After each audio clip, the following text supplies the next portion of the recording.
what is up everyone? Welcome back to our YouTube channel. So for today's video, I'm going to teach you how you can easily upload receipts on Xero. So all you have to do is head over to Xero's webpage and of course make sure that you're logged into your account. Next is just click on your business name that looks like a drop down button. Just click on it, then head over and click on files.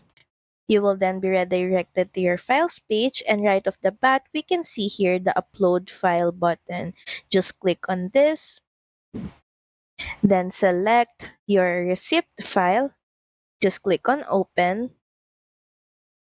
And just by that, your receipt is now successfully uploaded on your Xero account. So that's pretty much it. Thank you very much for watching this video. I hope that you find this video helpful. And if you do, please don't forget to like, share, and subscribe to the channel. And I will see you again on the next one. Bye!